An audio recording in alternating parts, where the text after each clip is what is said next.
Les émeutiers Naël coûtent à la France 1 milliard d'euros. Oui, et qui c'est qui va payer? Je vous laisse la surprise, mais vous savez, cette fois-ci, comme les autres, ça sera vous. Le Sénat a enfin établi le bilan des émeutes. 1 milliard d'euros de dommages, 793 millions d'euros de sinistres, 1 millier de blessés, 2508 bâtiments, dont 273 bâtiments des forces de l'ordre, 105 mairies et 273 écoles incendiées ou dégradées. Comprendre, évaluer, réagir, le président Les Républicains de la commission des lois du Sénat, François-Noël Buffet, a planché sur les émeutes de juin 2023 consécutives à la mort de Naël Merzouk à Nanterre. Après 80 auditions, plusieurs visites de terrain et une consultation lancée auprès des communes touchées par cet événement, il rend ce 10 avril 2024 un rapport circonstancié qui vaut tant par l'analyse de ce qui a pu se passer durant cette semaine de chaos que par les solutions fermes qu'il préconise pour éviter de nouveaux accès de violence. L'élu l'affirme sans hésiter, rien ne permet d'affirmer qu'ils ne se reproduiront pas dans un proche avenir. Dans un rapport d'information, le sénateur François-Noël Buffet dégaine 25 propositions pour renforcer les moyens de l'État et des maires. On va regarder tout ça ensemble.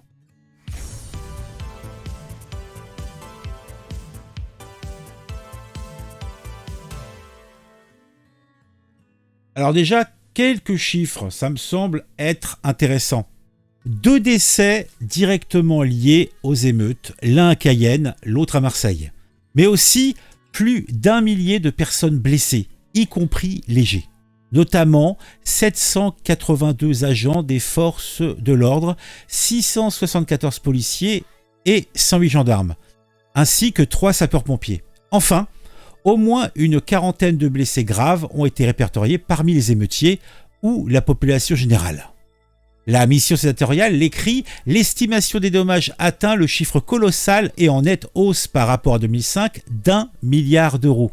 En outre, les 16 400 sinistres déclarés aux assureurs représentent un coût de 793 millions d'euros, soit un montant 4 fois supérieur à celui des émeutes de 2005. Les remboursements des assureurs sont loin d'être tous réalisés. Le bilan matériel de son côté est considérable. Parmi les 2508 bâtiments incendiés ou dégradés figurent 273 bâtiments des forces de l'ordre, 105 mairies et 273 écoles. Sans oublier par ailleurs de nombreux véhicules de police ou de gendarmerie parmi les 12 031 véhicules incendiés. Oui, vous avez bien entendu, 12 031 véhicules incendiés. Selon le ministère de l'Intérieur, un tiers des 3500 personnes interpellées au 4 juillet 2023 sont des mineurs. Donc un tiers. La moyenne d'âge globale se situant entre 17 et 18 ans. Mais le rapport Buffet apporte des éléments complémentaires non dénués d'intérêt. Par exemple, si du point de vue familial et socio-économique, les émeutiers se trouvent dans des situations globalement plus fragiles et défavorisées que la moyenne, le constat d'une marginalité sociale semble devoir être nuancé. En effet, près des 3/4 des mineurs déférés sont inscrits dans un établissement d'enseignement supérieur. Oh, comme c'est curieux. Près des 3/4 des mineurs déférés sont inscrits dans un établissement d'enseignement supérieur. À ses yeux, manifestement, l'excuse de la marginalité et de l'exclusion sociale pour justifier les dérives ne prend pas. Alors après, vient maintenant la vraie question. Comment et quels remèdes appliquer pour éviter que de telles choses se reproduisent dans le futur ?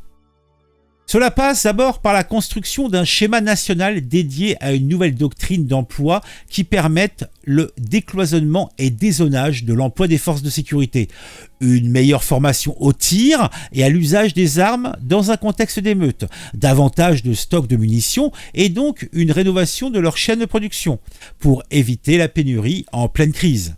Des caméras piétons plus nombreuses pour sécuriser les opérations et fournir des moyens de preuve, sans négliger le recours accru aux drones et à la vidéosurveillance.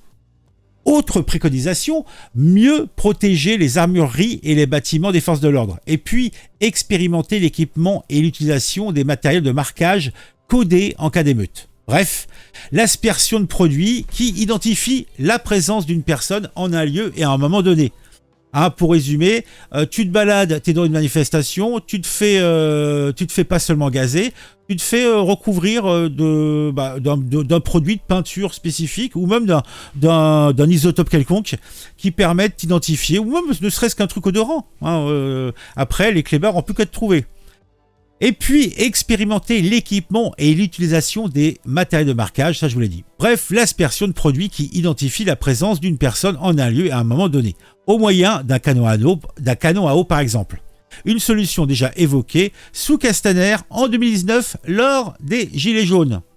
Bon, il est clair, somme toute, que les remèdes envisagés, bon, ça va pas empêcher les gens qui veulent taper, continuer de casser, continuer de détruire, blesser, tuer. Bon, il semblerait que ces gens-là ne risquent toujours pas grand-chose. Par contre, ce qui est sûr aussi, c'est que les citoyens, dans leur grande majorité, qui ne demandent rien à personne, sont chaque jour davantage mis en danger par ces énergumènes, puisque au final, parmi tous ces gens, tous ces émeutiers, combien ont été véritablement et durablement condamnés, incarcérés? Qui c'est qui va payer? Quand tu vois, vous allez plomber un immeuble, vous croyez pas que vous allez passer votre vie en tôle? Moi, je crois que vous allez passer votre vie en tôle. Par contre, tous ces gens-là, non. Donc, il y a vraiment un truc pourri dans ce système, ça va sans dire. Mettez-moi en j'aime, mettez un j'aime et mettez-moi en commentaire ce que vous pensez de tout ça. On se retrouve très vite pour une nouvelle vidéo. N'hésitez pas, si vous le souhaitez, à vous abonner à la chaîne. Et si vous le faites, activez la petite cloche. On se retrouve en commentaire pour parler de tout ça. À très vite.